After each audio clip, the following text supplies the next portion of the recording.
My name is Madison Pierce, I'm 21 years old, and I'm standing in my family's circular driveway holding the keys to a silver Mercedes convertible while my parents scream at me from our front porch. 2 hours ago, they canceled my milestone birthday party because my sister Brittany threw one of her signature tantrums about needing attention. This wasn't just any party either. This was supposed to be the celebration I'd been planning for months, the night that would mark my official entry into adulthood. But as I clutch these car keys and listen to their demands that I come back inside and apologize to my sister, I realize something that should have been obvious years ago. I will always come second in this family, and I'm done accepting that reality. Before we dive into how I ended up here, I'd love to know where you're watching from today.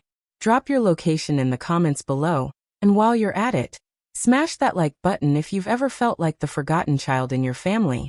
Make sure to subscribe because this story gets so much crazier, and trust me, you won't want to miss what happens when I finally decide to fight back against years of manipulation and favoritism. The story begins 3 months earlier, in late January, when I started planning what was supposed to be the perfect 21st birthday celebration. Growing up in Greenwich, Connecticut, as the daughter of a successful investment firm owner, I'd always been surrounded by luxury, but I'd never been the center of attention. That was always reserved for my older sister Brittany, who at 23 had perfected the art of creating drama whenever someone else was about to have a moment in the spotlight. But turning 21 felt different, significant enough that even my parents couldn't possibly ignore it or let Brittany overshadow it. I spent weeks researching venues, finally settling on the Meridian Club, an upscale restaurant overlooking the harbor that offered private dining rooms for special occasions. The deposit alone was $800, money I'd saved from my part-time job at the campus bookstore during my senior year at Yale. I created detailed guest lists, carefully coordinating with my college friends' schedules, sending save-the-date messages, and even hiring a photographer to capture what I imagined would be one of the most important nights of my young adult life. The Mercedes convertible, a graduation gift from my parents that I'd been saving for special occasions, was supposed to be my transportation to the venue, arriving in style to celebrate this milestone with the people I cared about most. Brittany had always been the golden child, the one whose needs came first, whose emotional outbursts were treated as family emergencies requiring immediate attention from both parents. While I spent 4 years earning a business degree with honors, she dropped out of college twice, each time claiming the stress was too overwhelming for her delicate constitution. When I landed internships through my own networking efforts, she got handed positions at Dad's company without even submitting a resume. The pattern was so established that I'd learned not to expect equal treatment, but somehow I'd convinced myself that my 21st birthday would be different, that this one day would belong to me. The morning of my birthday started perfectly. I woke up in my childhood bedroom, which I was using for the weekend since I'd driven home from New Haven specifically for this celebration.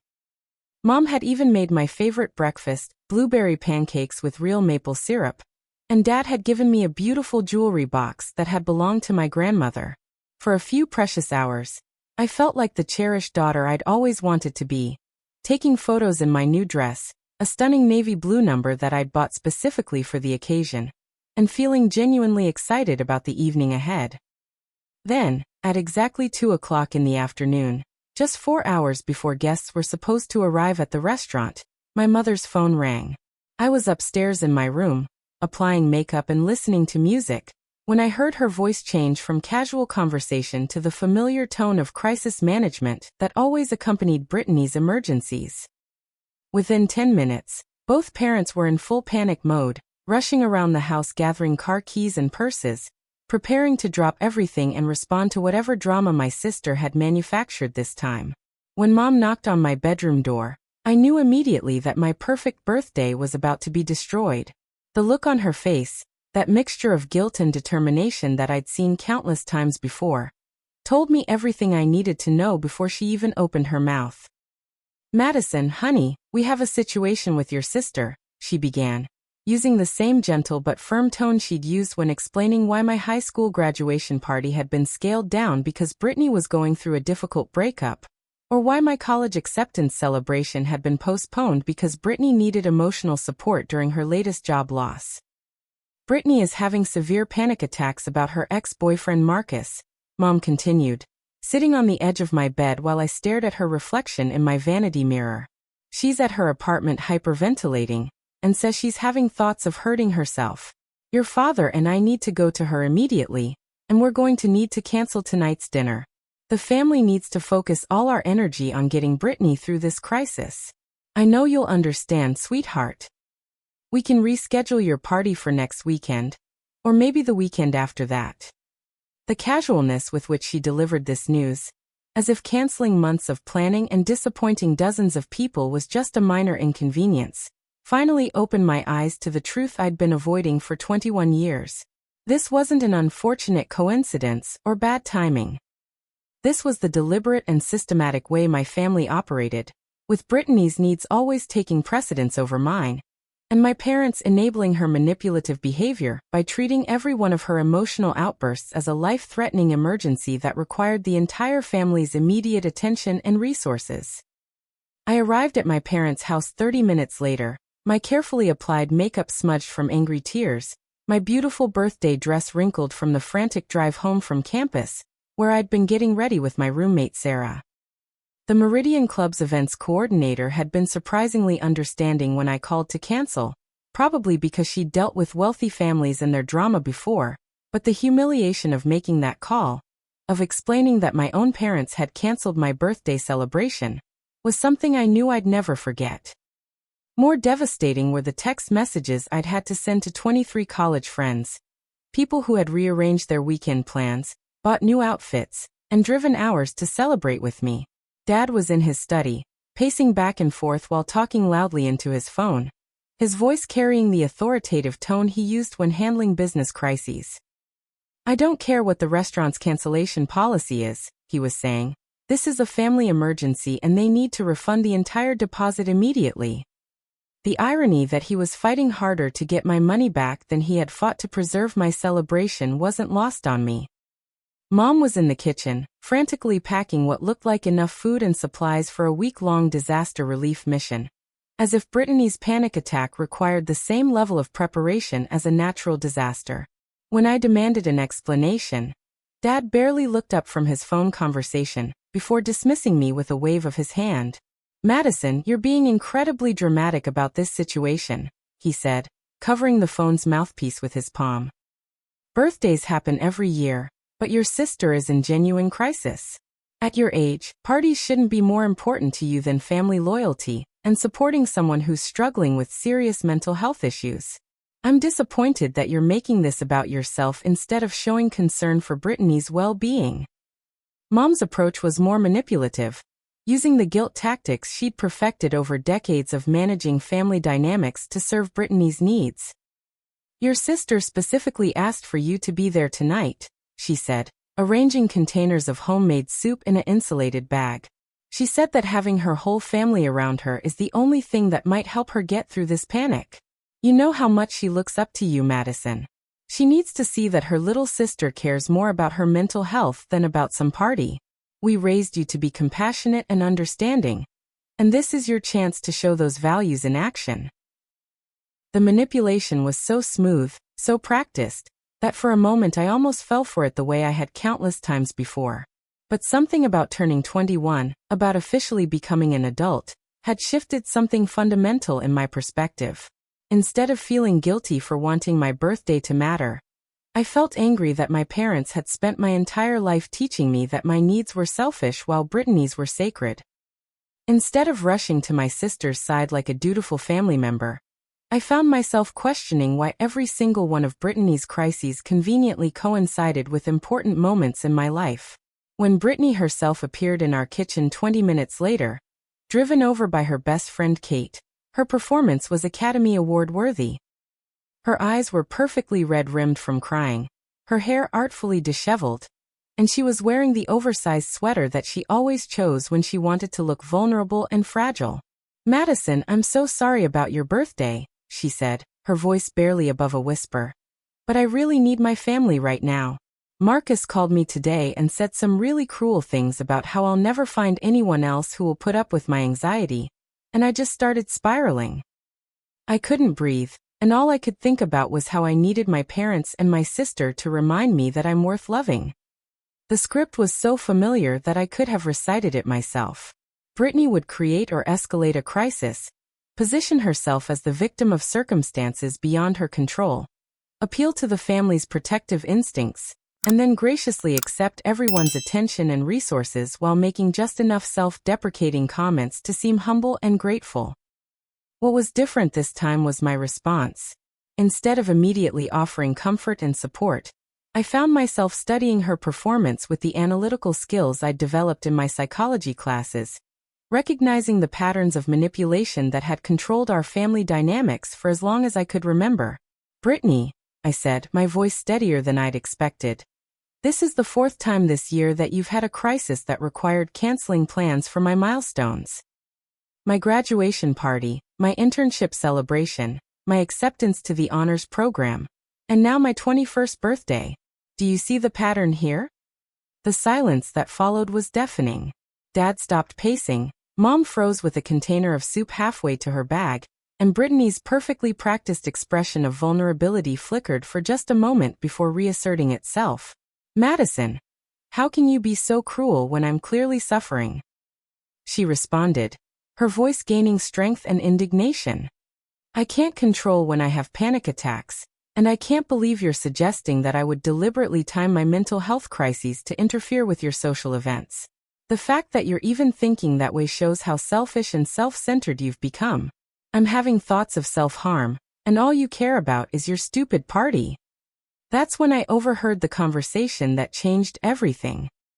While Brittany continued her performance, and our parents rushed around making preparations to spend the weekend managing her latest crisis, I stepped into the hallway to check my phone for messages from disappointed friends.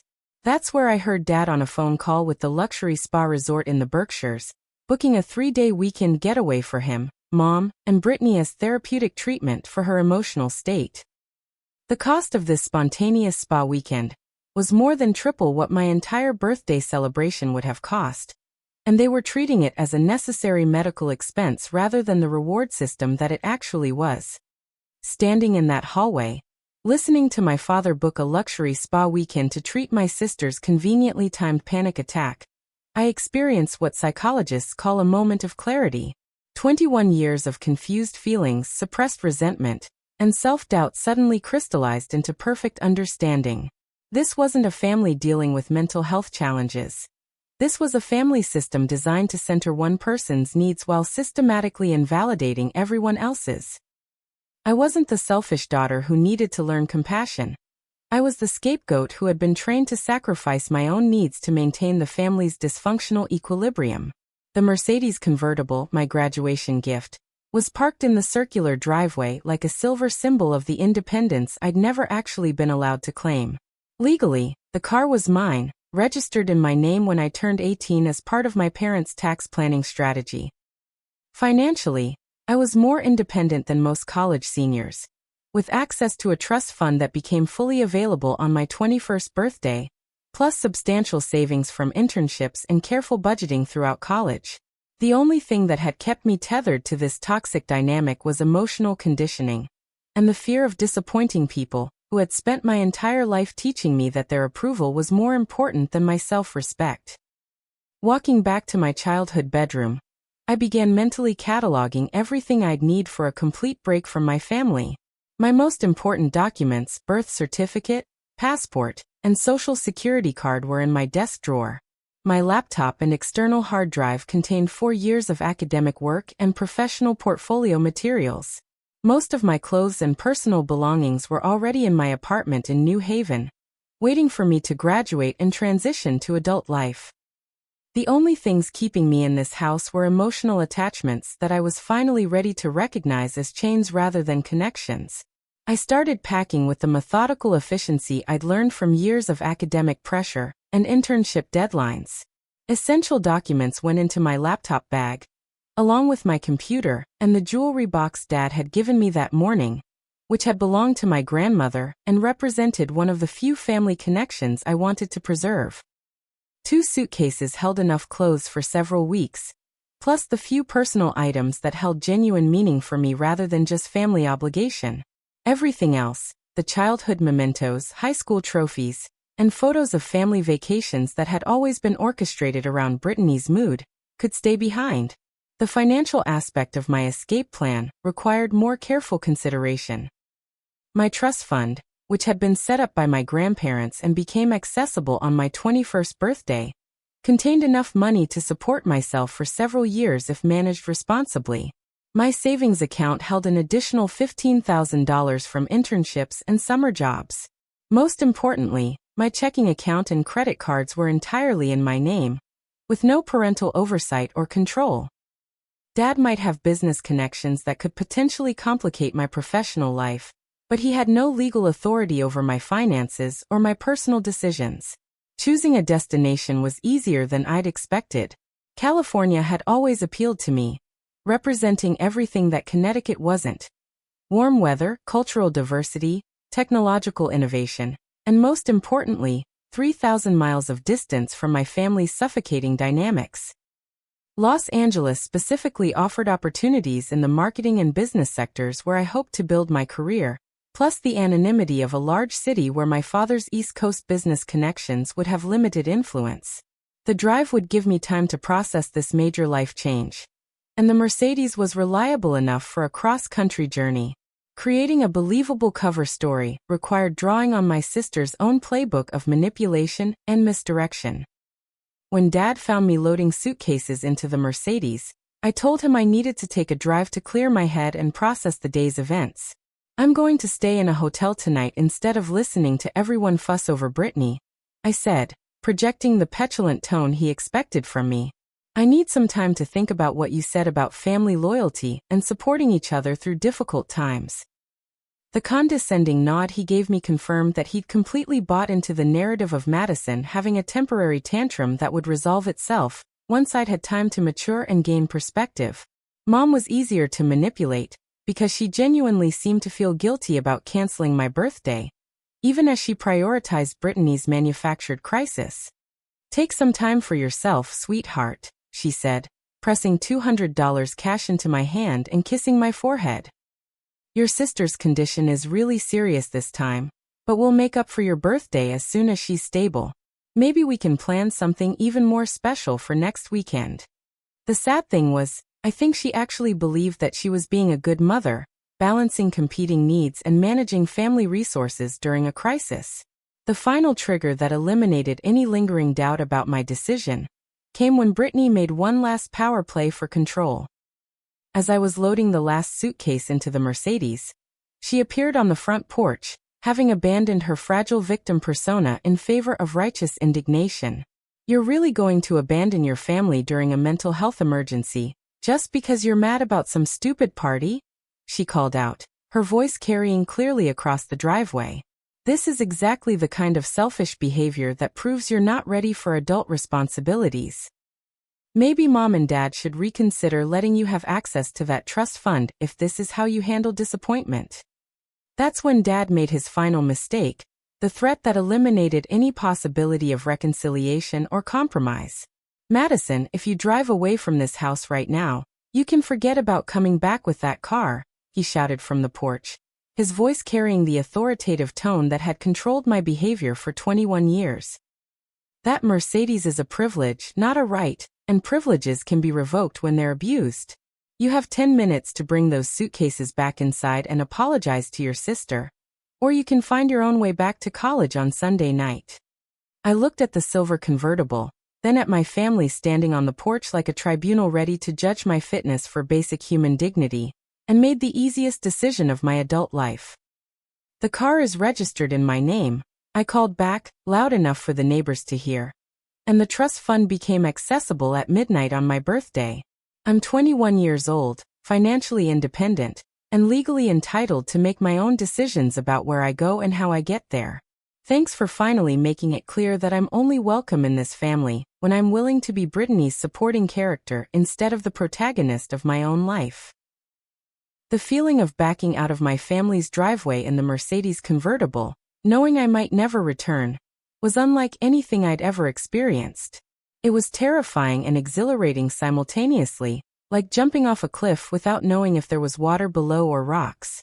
For 21 years, every major decision in my life had been filtered through my family's expectations and my parents' approval.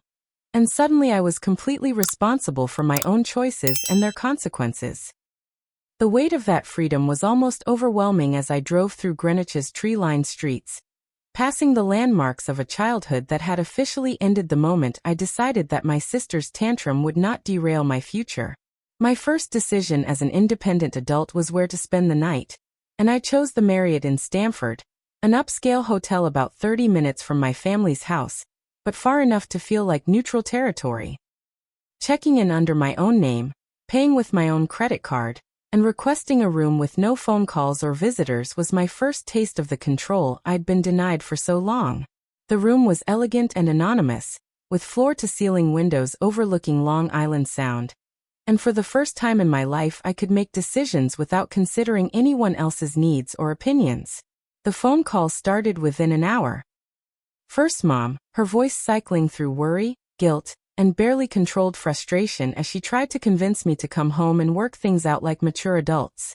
Then Dad, alternating between authoritative demands that I return immediately and business-like negotiations about what compromises might be acceptable to resolve this family crisis.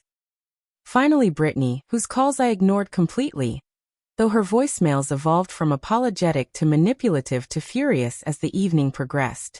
By midnight, my phone showed 47 missed calls and countless text messages, all expressing variations of the same theme. Madison was being selfish and dramatic, and the family needed to remain united during this difficult time. Sitting in that hotel room, scrolling through the increasingly desperate messages from my family, I finally began to understand the extent of the emotional abuse I'd been accepting as normal for my entire life. My psychology professors had discussed narcissistic family systems in clinical terms, but I'd never recognized the patterns in my own experience until I had the distance to observe them objectively. The way my achievements were minimized while Brittany's failures were treated as tragedies requiring family-wide mobilization. The way my emotional needs were labeled as selfishness while hers were sacred. The way I'd been trained to sacrifice my own well-being to maintain everyone else's comfort. My college roommate Sarah was the first person I called, and her response validated everything I was feeling. Madison, I've been waiting 4 years for you to realize how toxic your family dynamics are, she said, her voice carrying relief rather than surprise. Every time you came back from home visits, you were anxious and depressed for weeks.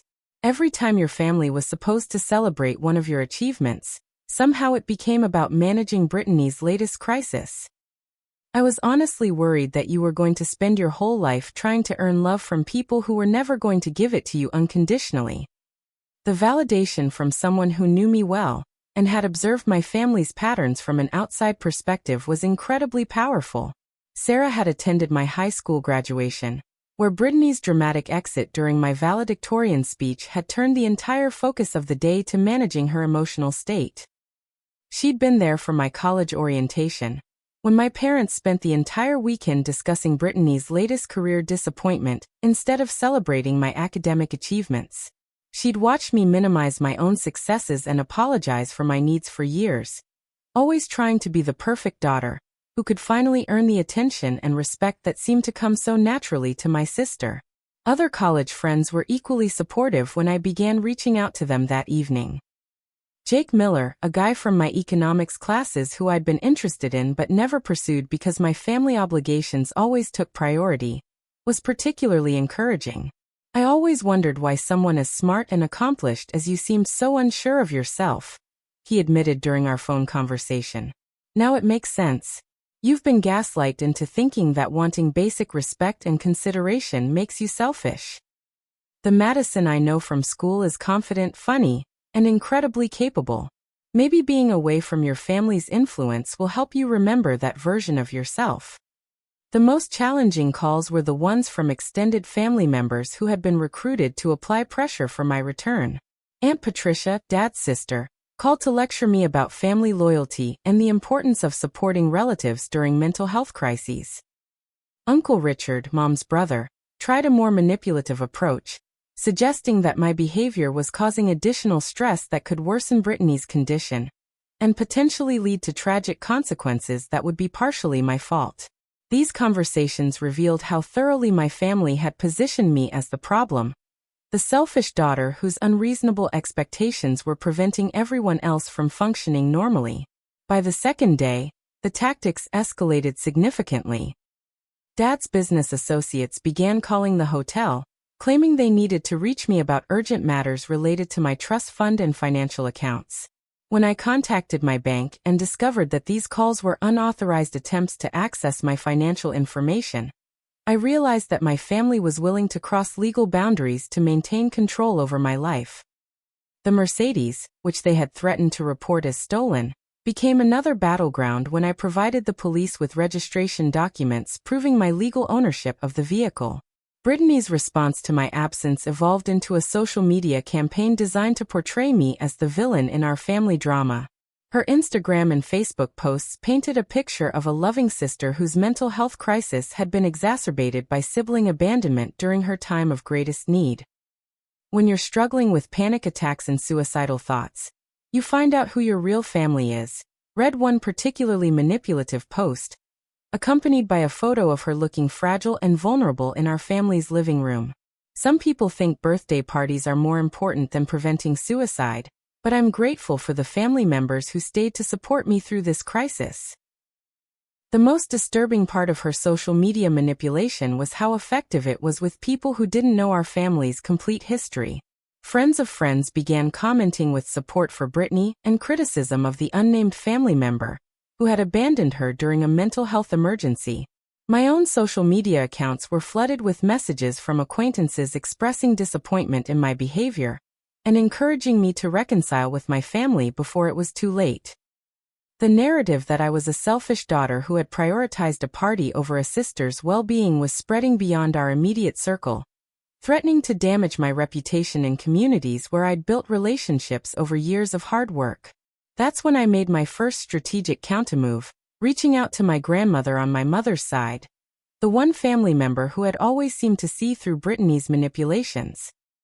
Grandma Rose lived in a retirement community in Florida, maintaining independence but staying connected to family dynamics through weekly phone calls and holiday visits. When I explained the situation from my perspective, she was quiet for a long moment before sighing deeply. "Madison, I've been watching this pattern for 23 years, and I've been waiting for you to finally stand up for yourself," she said. "Your sister has been enabled and spoiled to the point where she genuinely believes the world revolves around her needs, and your parents have been so afraid of dealing with her tantrums that they've sacrificed your childhood to keep peace. I'm proud of you for finally choosing yourself, even though I know it must be terrifying." Grandma Rose's support gave me the confidence to plan the next phase of my escape, which involved not just physical distance, but complete financial and legal independence from my family's influence. California was calling to me more strongly every day, representing not just geographical distance, but psychological freedom from a family system that had never allowed me to discover who I was when I wasn't constantly managing other people's emotional needs and expectations. The drive to California took 4 days, and each mile between me and Connecticut felt like peeling away layers of conditioning that had kept me trapped in my family's toxic system.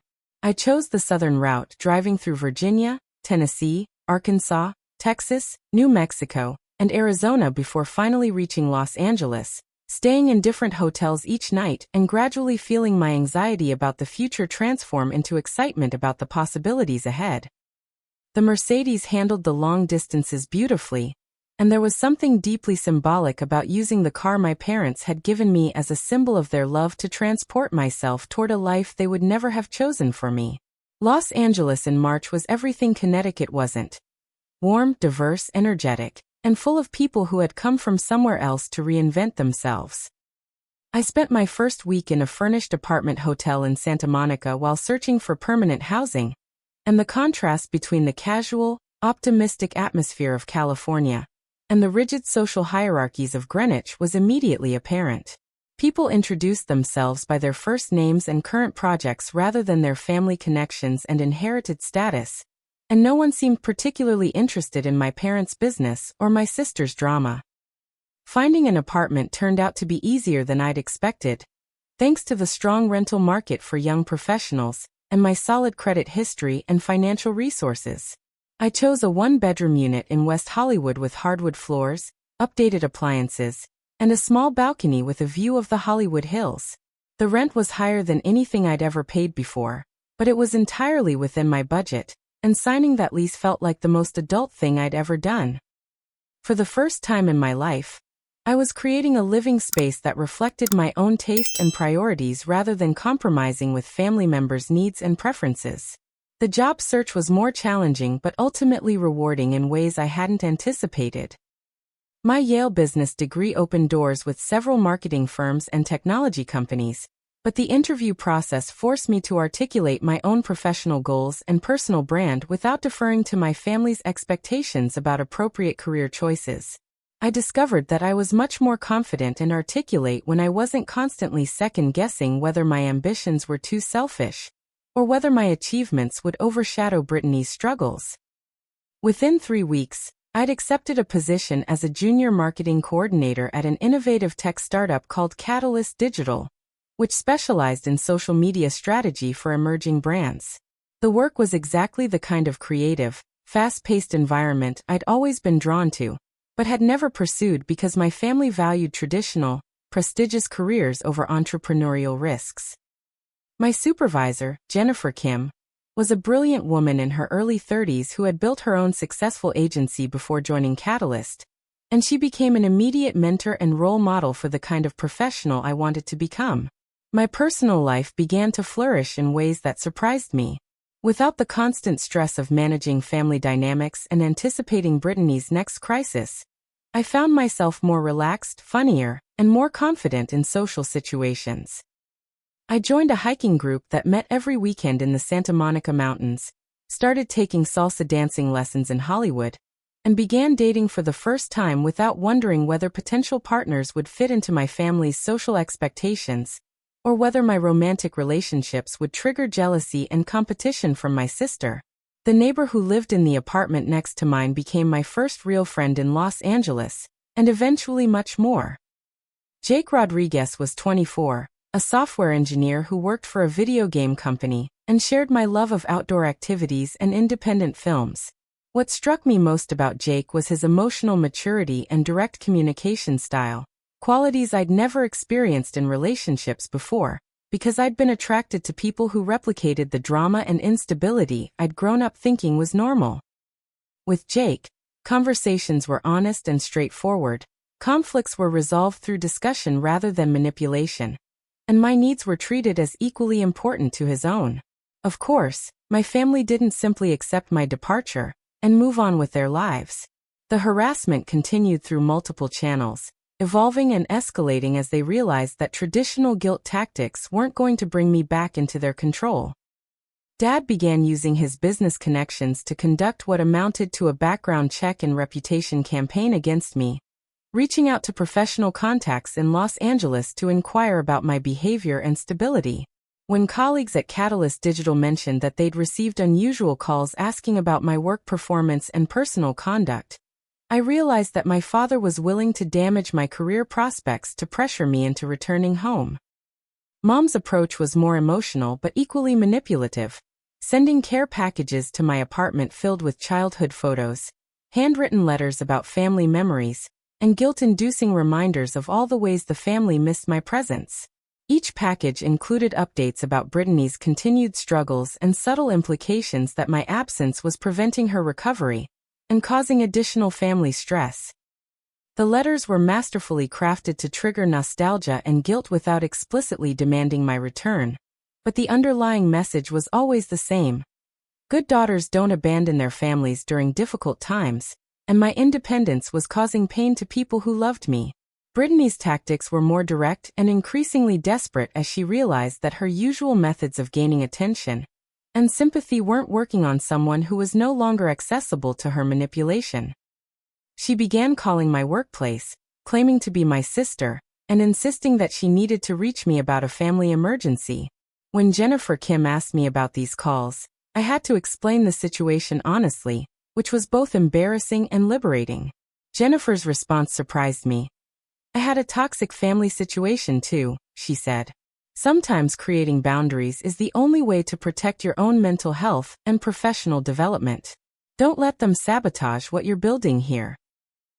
The most serious escalation came when my family hired a private investigator to locate me and report on my activities, claiming they were concerned about my well-being and wanted to ensure I was safe and making good decisions. The investigator contacted my landlord, my workplace, and several of my new friends, asking intrusive questions about my lifestyle, financial stability, and romantic relationships. When Jake discovered that his background had been investigated by someone working for my family, he was understandably upset and concerned about his own privacy and safety. This violation of my privacy and autonomy finally prompted me to take legal action. I consulted with a lawyer who specialized in family law and harassment cases, and she helped me understand my rights and options for protecting myself from continued interference. The lawyer, Sandra Martinez, had experience with wealthy families who use their resources to control adult children, and she assured me that what my family was doing constituted harassment and potentially stalking under California law. She helped me document the pattern of unwanted contact and invasive behavior, preparing to send cease and desist letters if the harassment continued. But the most powerful defense against my family's continued manipulation was the strength and clarity I was gaining from building an independent life based on my own values and goals. Every day in Los Angeles, I was discovering aspects of my personality and potential that had been suppressed or dismissed during my years of trying to be the perfect accommodating daughter. I was funnier than I'd realized, more adventurous than I'd been allowed to be, and capable of forming deep, healthy relationships when I wasn't constantly managing other people's emotional crises. The contrast between my new life and my old one became especially clear during video calls with Grandma Rose, who had maintained contact with me despite pressure from my parents to cut off communication, until I came home and apologized. "You sound like yourself for the first time since you were a little girl," she told me during one of our weekly conversations. "I remember when you were 5 or 6, before Brittany's behavior started dominating everything. You were so confident and creative and full of joy. It's wonderful to hear that voice again, even though I know this transition has been difficult for you." Grandma Rose also provided updates on the family dynamics in my absence, and her observations confirmed what I had suspected about the enabling system I'd escaped. Without me there to serve as a buffer and scapegoat, Brittany's demands for attention and support had intensified rather than diminished, requiring more and more of my parents' time, energy, and financial resources. "She's having 2 or 3 crises per week now," Grandma Rose reported. "Your parents are exhausted, but they don't know how to set boundaries with her any more than they knew how to set boundaries for her behavior toward you. They're starting to realize that the problem wasn't your attitude. The problem is that they created a monster and taught her that tantrums work." This insight gave me hope that my family might eventually recognize the unhealthy patterns they'd established, but I also realized that I couldn't base my decisions about reconciliation on the possibility of their growth and change. My responsibility was to continue building a life that honored my own needs and values, regardless of whether my family ever developed the self-awareness to understand how their behavior had affected me. California was teaching me that I could be happy and successful without their approval, and that lesson was worth more than any inheritance or family connection. 6 months into my new life in Los Angeles, just as I was beginning to feel truly settled and confident about my independence, my family launched what I can only describe as a coordinated campaign to destroy the life I'd built and force my return to Connecticut. The escalation began subtly, with what seemed like coincidental professional challenges that I initially attributed to the normal difficulties of establishing a career in a competitive city. But as the pattern became clear, I realized that my father was using his extensive business network to systematically undermine my reputation and career prospects in ways that would be difficult to prove, but impossible to ignore.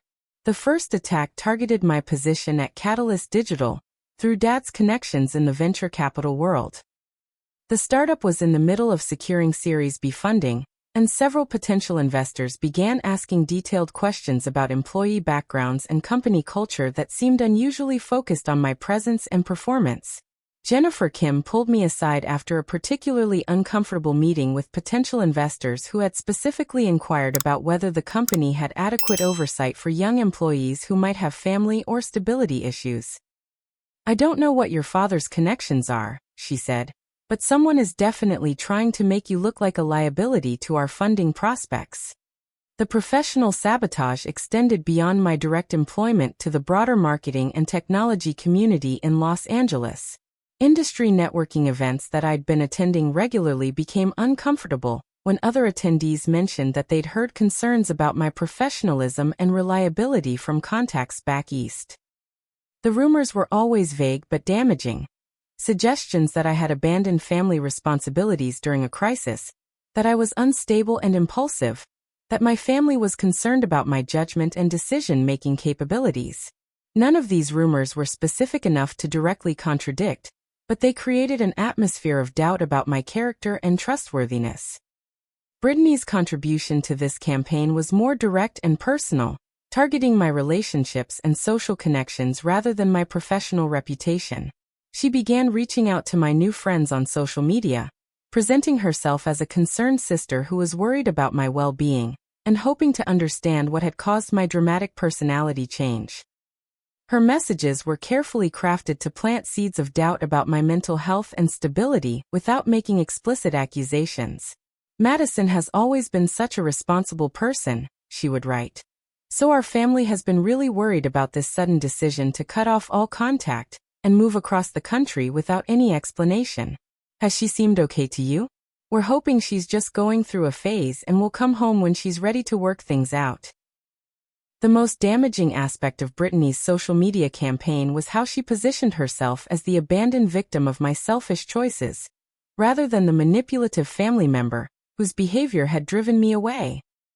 Her Instagram posts during this period were masterpieces of passive-aggressive manipulation, featuring photos of family gatherings with captions about how much everyone missed me, pictures of childhood memories with messages about how family bonds should overcome any disagreement, and subtle references to the stress my departure had caused during her ongoing mental health struggles. She never explicitly criticized me, which made her posts seem reasonable and loving to people who didn't understand the full context of our family dynamics. Jake became an unexpected target in my family's campaign when Brittany began contacting him directly, first through social media, and then through mutual acquaintances who could provide his phone number and workplace information. Her approach with him was different than her strategy with my other friends, focusing on romantic manipulation rather than sister concern. "I know Madison probably hasn't told you much about our family situation," she said during their first phone conversation, "but I wanted you to know that we're not the monsters she's probably made us out to be. She's always been prone to drama and exaggeration when she doesn't get her way, and I'm worried that she's not being honest with you about why she really left home." Brittany's conversation with Jake was calculated to plant doubt about my honesty and emotional stability, suggesting that my version of family events was distorted by selfishness and immaturity.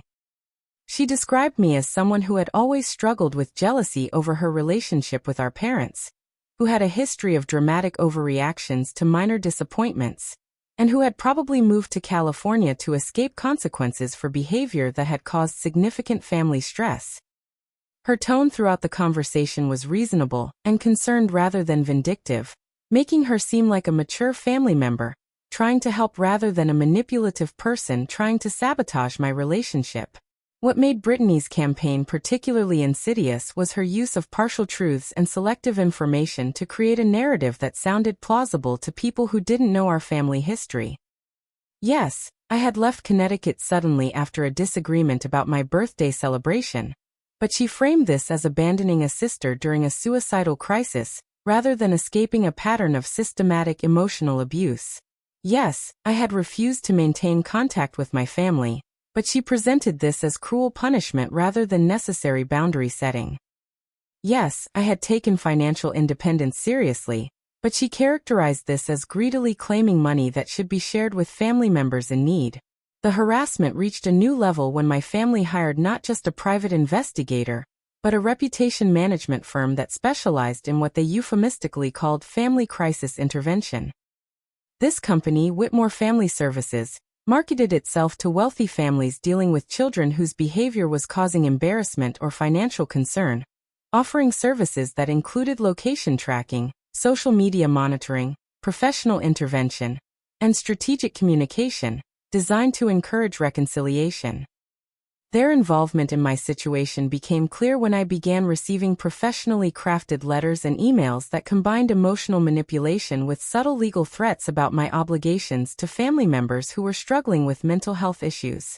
Whitmore Family Services also began what amounted to a surveillance operation, documenting my activities, relationships, and financial decisions in ways that felt both intrusive and threatening. I discovered this when Jake noticed the same car following us on multiple occasions, and when my landlord mentioned that someone had been asking detailed questions about my lease agreement, rent payment history, and overnight guests.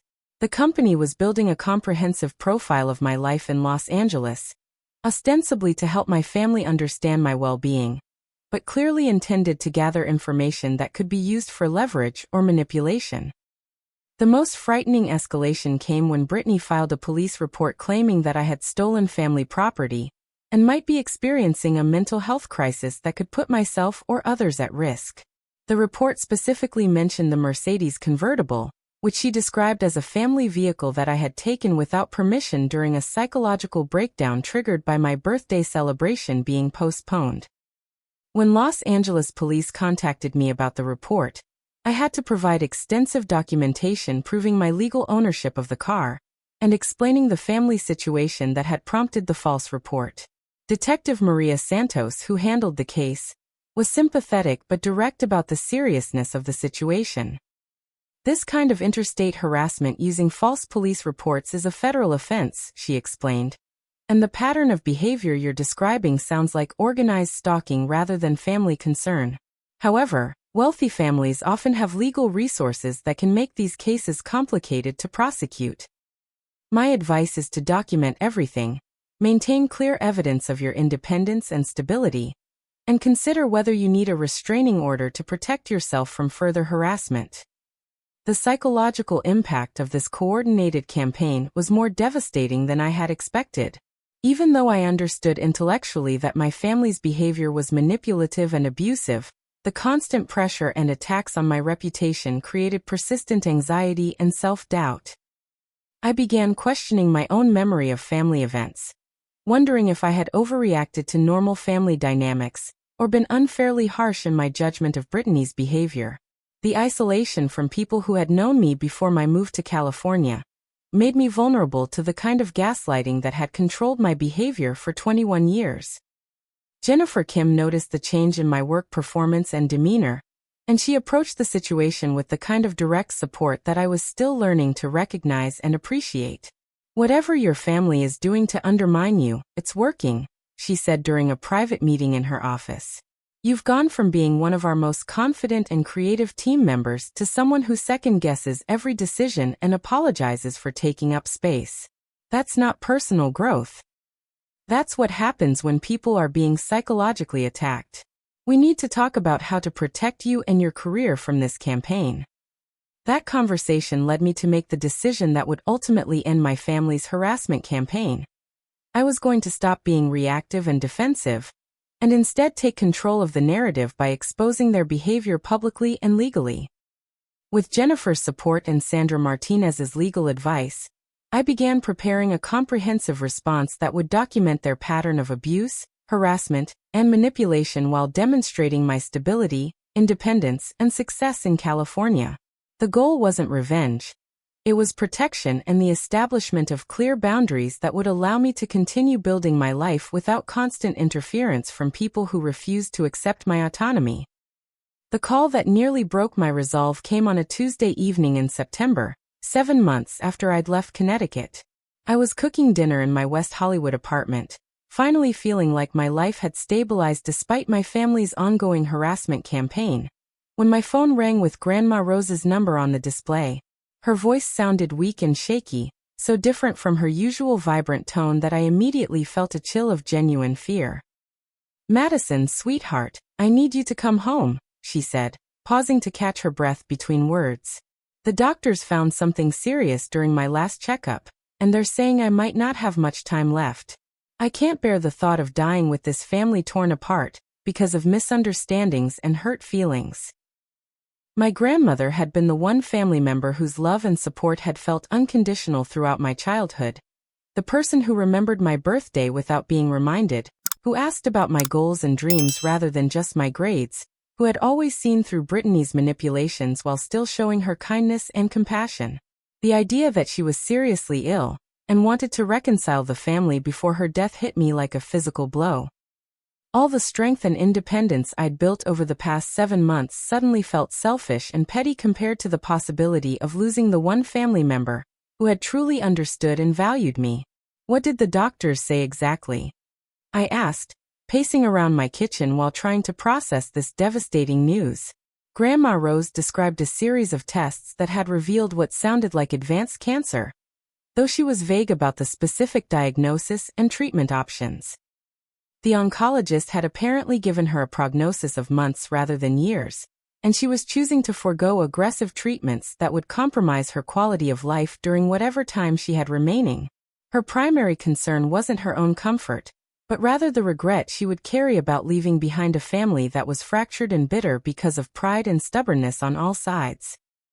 "I've lived through the Depression, 2 wars, and your grandfather's death," she continued, her voice gaining strength as she talked about family legacy and responsibility.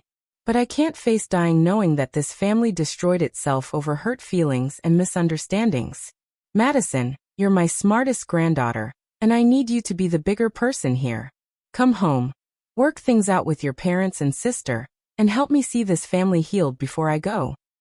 It's the only thing that would give me peace during this difficult time."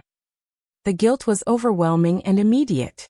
Here was a woman who had loved and supported me unconditionally, asking for what might be her final request, and that request was for me to sacrifice my own healing and independence to restore family harmony.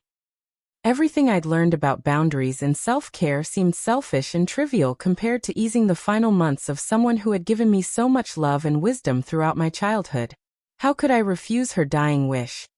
Even if it meant returning to a toxic family system that had taken me months of therapy and hard work to escape. I called Jennifer Kim immediately, knowing that I needed perspective from someone who understood my family situation, but wasn't emotionally invested in the outcome. "Madison, I'm so sorry about your grandmother," she said, her voice full of genuine compassion.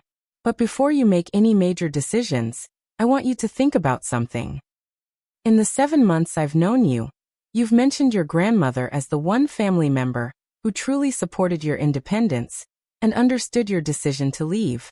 Does it really sound like her to suddenly pressure you to abandon your boundaries and return to a situation that was damaging your mental health?" That question planted a seed of doubt that grew stronger the more I thought about it. Grandma Rose had been the first family member to validate my decision to leave Connecticut, telling me she was proud of me for finally standing up for myself and encouraging me to build a life based on my own values rather than other people's expectations.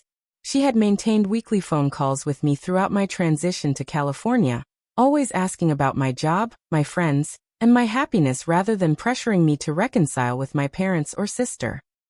The sudden shift from supportive independence to emotional manipulation felt inconsistent with everything I knew about her character and values. Jake's reaction was more direct and immediately suspicious. "Something about this doesn't add up," he said, after I'd explained the phone call and my grandmother's apparent illness. "You've told me how much your family has escalated their harassment over the past few months, and now suddenly there's a family emergency that requires you to come home immediately? And your grandmother, who's been your biggest supporter, is suddenly asking you to sacrifice everything you've built to make peace with people who've been systematically trying to destroy your life? That timing feels awfully convenient." His skepticism felt harsh in the moment, but I knew he was applying the kind of objective analysis that I was too emotionally compromised to manage. Jake had listened to me describe my family's manipulation tactics for months, and he recognized patterns that I was too close to see clearly. His concern wasn't about protecting his own interests or our relationship. It was about protecting me from falling back into the same trap that had controlled my behavior for 21 years. But despite his logical arguments, the emotional pull of my grandmother's request was incredibly powerful. I decided to fly to Connecticut the next weekend, not to move back permanently, but to visit my grandmother and assess her condition for myself. The decision felt like a reasonable compromise between honoring my love for her and maintaining the independence I'd worked so hard to establish. I booked a flight from LAX to Hartford, arranged for 3 days off work, and prepared for what I assumed would be an emotional but brief visit to support a dying family member through a difficult time. The flight to Connecticut felt like traveling backward through time, each mile taking me closer to the family dynamics I'd worked so hard to escape. By the time I landed at Bradley International Airport, my anxiety levels were higher than they'd been since my first month in Los Angeles. The familiar sights and sounds of New England, from the autumn foliage to the subtle class markers embedded in everything from architecture to license plates, reminded me of all the reasons I'd needed to leave this environment to discover who I was when I wasn't constantly managing other people's expectations. Dad picked me up at the airport, and the 45-minute drive to Greenwich was filled with careful conversation about neutral topics. My flight, the weather, traffic patterns, anything except the family conflict that had prompted my departure or the grandmother's illness that had brought me back. He looked older and more tired than I remembered, and I found myself wondering whether my absence had actually been difficult for him rather than just inconvenient. But when he mentioned that the family was excited to have me home where I belong, I was reminded that his concern was still about returning me to my assigned role rather than understanding why I'd needed to leave. The first shock came when we arrived at my parents' house, and I saw my grandmother sitting on the front porch, looking exactly as vibrant and healthy as she had during our last video call months earlier. There was no visible sign of the serious illness she'd described, no medical equipment or indication that she was receiving treatment for advanced cancer.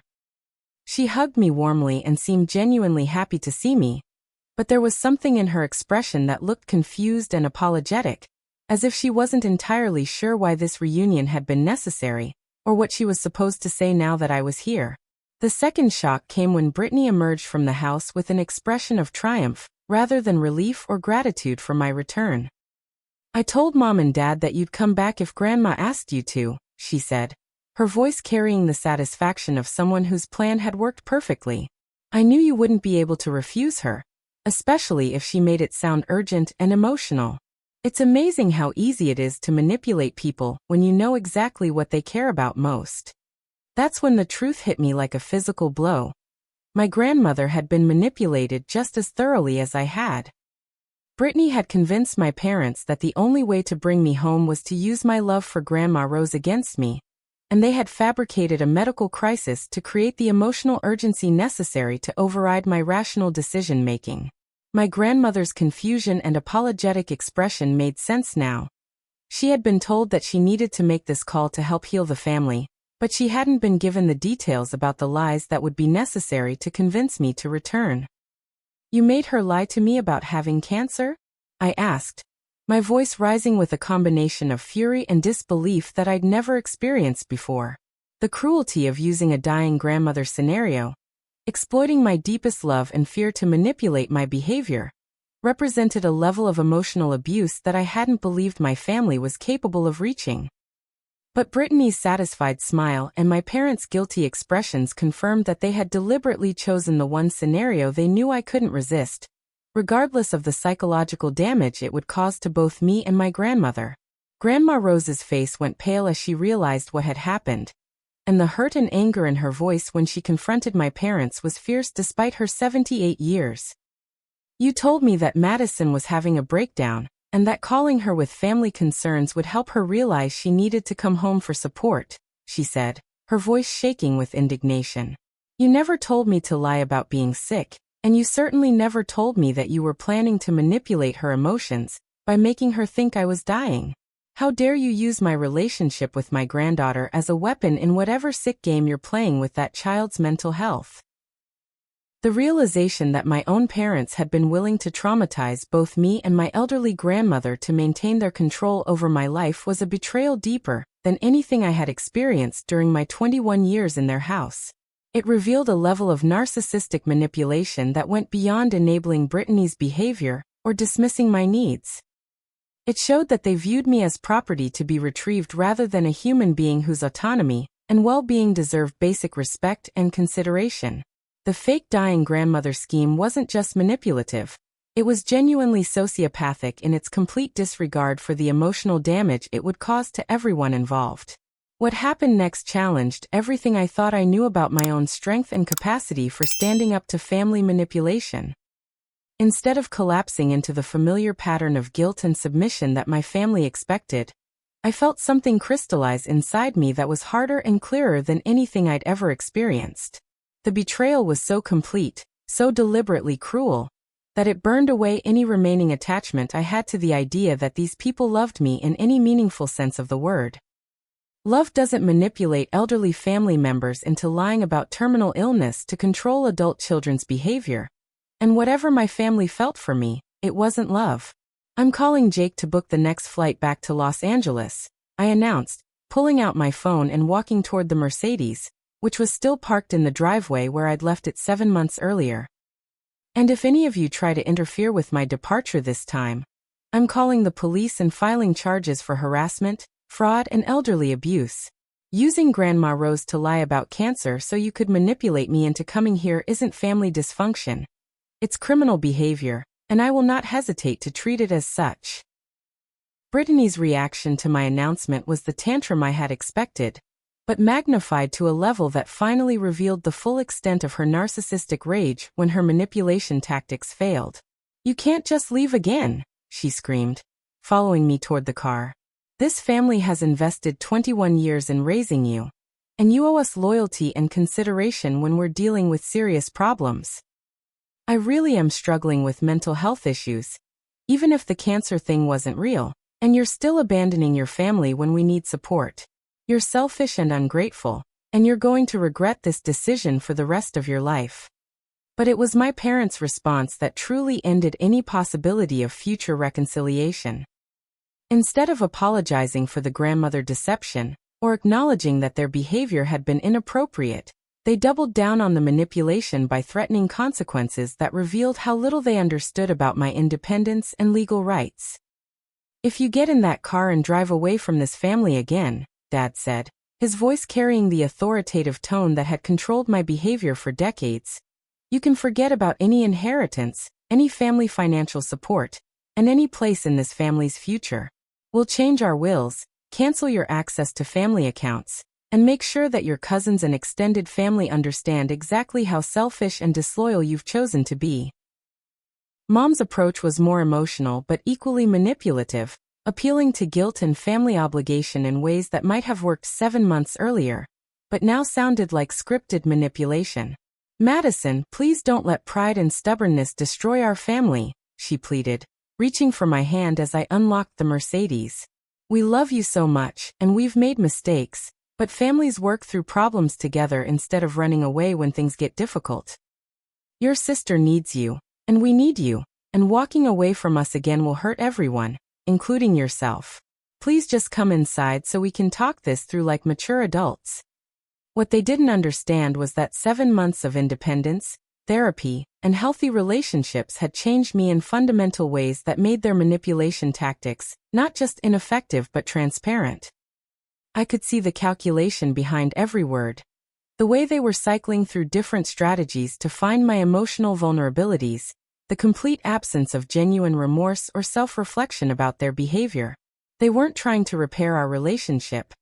They were trying to restore their control over my life, so that family dynamics could return to the comfortable pattern where Brittany's needs came first and mine were dismissed as selfishness. Jake arrived at the house within an hour of my call, having caught the first available flight from Los Angeles and driven directly from the airport to Greenwich. His presence transformed the entire dynamic of the confrontation, because he represented witness and validation for everything my family had been trying to gaslight me about. "I've heard about your manipulation tactics for months," he told my parents directly, "but seeing them in action is honestly shocking. Using an elderly woman to lie about terminal illness so you could trick your daughter into coming home isn't family love. It's psychological abuse, and it's probably illegal." Grandma Rose, who had been quietly observing the confrontation from the porch, finally spoke up with the kind of moral clarity that cut through all the emotional manipulation and gaslighting. "I raised your mother to be better than this," she said, her voice carrying decades of disappointment and authority. "Madison is the most responsible and caring person in this family, and she left because you taught her that her needs don't matter and her happiness is less important than managing Brittany's tantrums. Instead of looking at your own behavior and figuring out how to be better parents, you've spent 7 months trying to punish her for having self-respect. I'm ashamed of all of you." The support from Jake and Grandma Rose gave me the confidence to articulate exactly why reconciliation was impossible under the current circumstances, and what changes would be necessary for any future relationship. "I'm not rejecting this family because I'm selfish or immature," I said, addressing my parents directly while standing next to the car that represented my freedom and independence. "I'm protecting myself from people who have demonstrated repeatedly that they're willing to lie, manipulate, and emotionally abuse me to maintain control over my life. If you ever want a relationship with me, you need to acknowledge what you've done. Get therapy to understand why you've enabled Brittany's behavior at my expense, and prove that you can respect my autonomy and boundaries." Brittany's final manipulation attempt was to claim that my departure would trigger a genuine mental health crisis that could result in self-harm, positioning herself once again as the victim whose well-being was threatened by my selfishness. "If you leave me again, I don't know what I'll do," she said, her voice taking on the breathless quality she used during her most dramatic performances. "I've been barely holding it together since you abandoned us, and losing you again might push me over the edge. Do you really want to be responsible for what happens to me if you drive away from this family for good?" But this time, instead of feeling guilty and responsible for her threats, I recognized them as the manipulative tactics they had always been. "Brittany, your mental health is not my responsibility," I replied, looking directly at her for probably the first time in our adult lives without feeling obligated to manage her emotions. "If you're genuinely having thoughts of self-harm, Mom and Dad can take you to the emergency room right now for a psychiatric evaluation. But threatening suicide to control my behavior is abusive, and I will not participate in that dynamic anymore." The legal documentation that Sandra Martinez had helped me prepare proved crucial during this final confrontation. I had brought copies of all the harassment evidence, including phone records, social media screenshots, private investigator reports, and documentation of the professional sabotage my family had orchestrated. When Dad tried to threaten me with legal action over the Mercedes or my trust fund access, I was able to present clear evidence that what they had been doing constituted criminal harassment, and that any further interference with my life would result in restraining orders and possibly federal charges. "Your private investigator contacted my employer, my landlord, and my boyfriend's workplace," I explained, showing them printouts of the evidence Sandra had helped me compile. "Your daughter filed false police reports about stolen property. You hired a reputation management firm to spread lies about my character and professional competence. This isn't concerned family behavior. This is organized stalking, and it needs to stop immediately, or I will pursue every legal remedy available to me." The moment that finally ended the confrontation came when Detective Maria Santos, whom I had called during the drive from the airport, arrived at the house to take statements about the false police reports and interstate harassment. Her presence transformed my family's perception of the situation from a private family dispute to a potential criminal matter with real legal consequences. "Filing false police reports across state lines is a federal offense," she explained to my parents, "and the pattern of behavior Ms. Pierce has documented suggests organized harassment rather than family concern. I strongly advise you to cease all contact with her unless she initiates it, and to remove any private investigators or reputation management firms from this situation immediately." As I drove away from my childhood home for the second and final time, with Jake following in a rental car and Grandma Rose standing on the porch giving me an encouraging wave, I felt something I'd never experienced before: complete confidence in my own judgment and decisions. The girl who had spent 21 years trying to earn love from people who were incapable of giving it unconditionally was gone, replaced by a woman who understood her own worth and refused to accept treatment that didn't honor her dignity and autonomy. 6 months later, sitting in my West Hollywood apartment on a warm March evening exactly 1 year after I first drove away from my family's house with the Mercedes packed full of my belongings, I can honestly say that choosing myself was the best decision I've ever made. The woman writing this story is fundamentally different from the people-pleasing, anxiety-ridden girl who spent 21 years trying to earn love from people who confused control with care and manipulation with affection. The healing process hasn't been easy or linear, but every day of independence has strengthened my understanding of what healthy relationships look like, and what I deserve from the people who claim to love me. My career at Catalyst Digital has flourished beyond anything I could have imagined when I was constantly managing family drama and second-guessing my own abilities. Jennifer Kim promoted me to Senior Marketing Coordinator after just 8 months, recognizing not just my technical skills, but the confidence and creativity that emerged when I was no longer operating under the constant stress of family manipulation. "You're a completely different person than you were when you started here," she told me during my performance review. "Whatever growth work you've been doing has transformed you into one of our most innovative and reliable team members. I'm excited to see what you accomplish when you're fully confident in your own abilities." The relationship with Jake has developed into something deeper and more stable than I ever thought possible, built on mutual respect, honest communication, and genuine support for each other's goals and growth. What strikes me most about our relationship is how easy it is when both people are committed to each other's well-being rather than trying to control or manipulate each other's behavior. We've moved in together, combining our households and planning a future that includes marriage, travel, and possibly children who will grow up understanding that love is unconditional, and that their needs matter as much as anyone else's. Grandma Rose has become my closest family relationship, maintained through weekly video calls and quarterly visits to her retirement community in Florida. She was deeply traumatized by being used as a manipulation tool during the fake cancer incident, and she's been attending therapy to process her own guilt and anger about the family dynamics she witnessed, but felt powerless to change during my childhood. "I should have intervened more directly when you were growing up," she told me during one of our recent conversations. "I could see what was happening, how they were sacrificing your needs to manage Brittany's behavior, but I told myself it wasn't my place to interfere with parenting decisions. I regret not being braver in protecting you from that psychological abuse." The relationship with my parents and Brittany has evolved into what family therapists call structured no contact, meaning that I've established clear boundaries about the conditions under which communication might be possible in the future.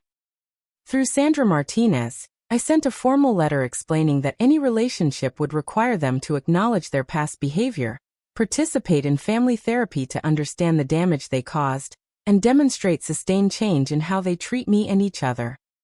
So far, they've chosen to maintain their victim narrative rather than take responsibility for their actions, sending occasional guilt-inducing messages through extended family members, but respecting the legal boundaries that prohibit direct harassment. The most surprising development has been how my independence has actually improved Brittany's situation, though not in ways that my parents anticipated. Without me available as a scapegoat and buffer for her emotional outbursts, she's been forced to develop coping mechanisms and take responsibility for her own behavior in ways that were never required when the family system revolved around managing her tantrums. According to Grandma Rose, she started therapy, found a job that she's maintained for more than 6 months, and begun dating someone who doesn't enable her manipulative tendencies the way our family always did. Removing yourself from that toxic dynamic was probably the best thing you could have done for everyone. My current therapist, Dr. Sarah Chun, explained during a recent session. Codependent family systems require everyone to play their assigned roles, and when one person refuses to participate, it forces everyone else to examine their own behavior and find healthier ways of relating. Your parents are probably struggling because they don't know how to have a relationship with Brittany that isn't based on crisis management, and she's probably growing because she's finally experiencing natural consequences for her actions. The Mercedes convertible has become a symbol of freedom and self-determination that goes far beyond its practical value as transportation. Every time I drive it through the mountains of California, or along the Pacific Coast Highway, I'm reminded of the moment when I chose my own well-being over other people's approval and expectations. The car represents not just the journey from Connecticut to California, but the psychological journey from people-pleasing to self-respect, from external validation to internal confidence, from family obligation to personal autonomy.